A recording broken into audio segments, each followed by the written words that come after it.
You guys know that the musical was nominated for Best Musical and Best Original Score at the 1994 Tonys, right? Keep it down! Of course. But what is dinner without a little music?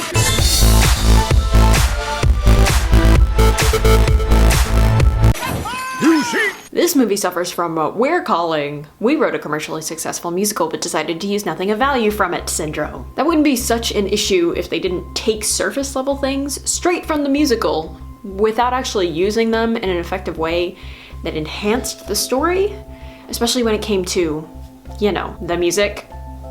It's fine that they wanted to write new music for this movie. They did it for the musical too. But Alan Menken and Sir Tim Rice fell short of reaching the potential they had before them. The new music doesn't feel like Beauty and the Beast music. It lacks the heart and soul, and frankly a touch only Howard Ashman could put forth. The 1991 film had a stellar score. It even won the Oscar for Best Original Score. Unfortunately, this score isn't strong enough or unique enough to be noticeable. It's at its most interesting when it sounds like the original, but it only ever references the main themes. It's kind of like a medley. Hey, remember how great the score was? Here's 2 seconds of it to introduce this shot of the castle. Thanks. I'm just gonna go listen to the real thing. Okay, one of the new songs that I actually really enjoy is called Days in the Sun, which serves the role of human again. It's full of longing instead of joy, but I feel like that really fits the tone of the movie at that point. But what doesn't is Belle singing about how she's changed now and how she's... Now I'm wiser but unsure.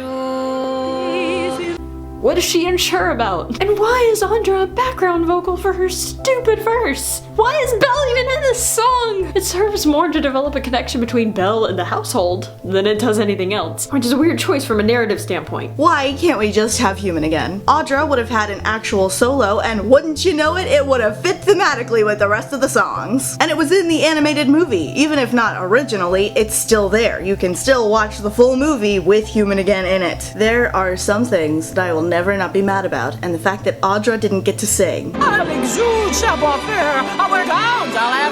is one of them. Evermore. Oh, Evermore. Evermore is a weird ripoff of If I Can't Love Her, and it's actually so similar in feeling, motive, and sound that I can't figure out why they even bothered writing a new song, or even just a new tune.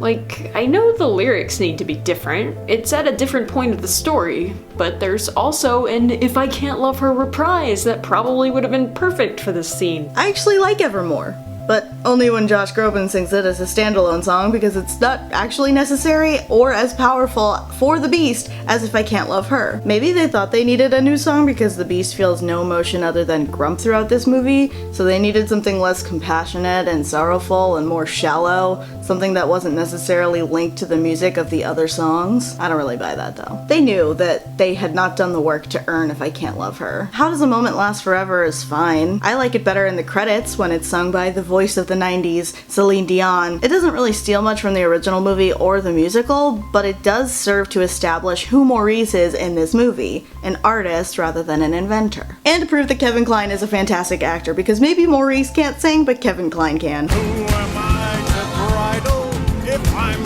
forced to be an idol? If they say that I'm a god, that's what I am. Something really great about the music in the animated movie is how it tells a story even when removed from the visuals. The music has an impact all on its own, and it's a fantastic musical in that way. But this movie is a musical because there is a legacy to fill.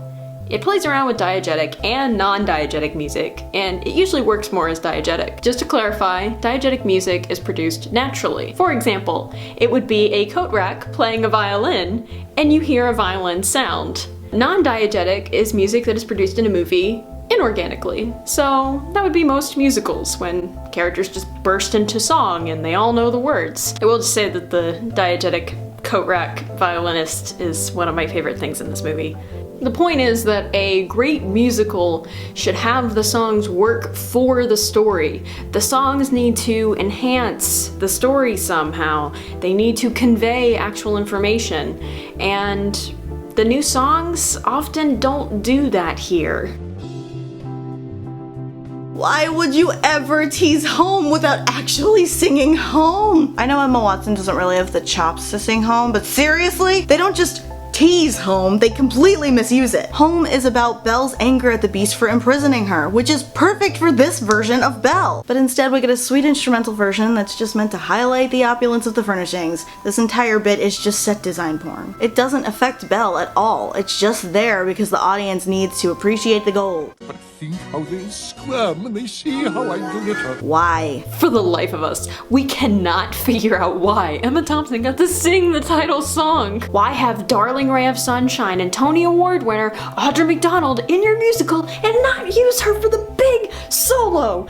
It makes no sense, especially as somebody who has a background in musical theater. Alan Menken, Tim Rice, what the hell were you thinking? The only reason we can think of is because Mrs. Potts, originally played by Angela Lansbury, sang it in 1991.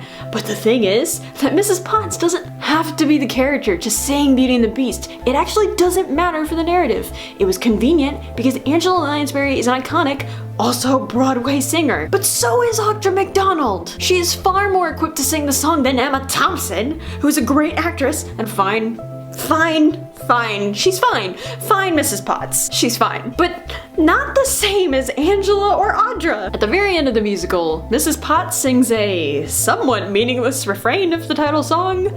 For the last 9 months, we've been trying to figure out what the hell it means and adds to the story. Winter turns to spring.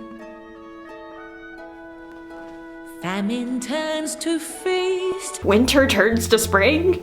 Famine turns to feast? Yeah, okay, sure. We know that the whole castle and everyone in it has changed. Even though they literally just... they've not changed in the characters, but whatever. Because you bashed it over our heads. We get it. Why do we need that repeated to us through song? We saw the original. It was better, and it didn't waste time or talent like this. Tim Rice and Alan Menken have the capacity to write great music, but they didn't in this movie. Nearly everything they made was boring. I don't quite know how you go from soundtracks like The Little Mermaid and Road to El Dorado to this. You either die a hero, or you live long enough to see yourself write crappy ripoffs of your own songs. We'll see you tomorrow.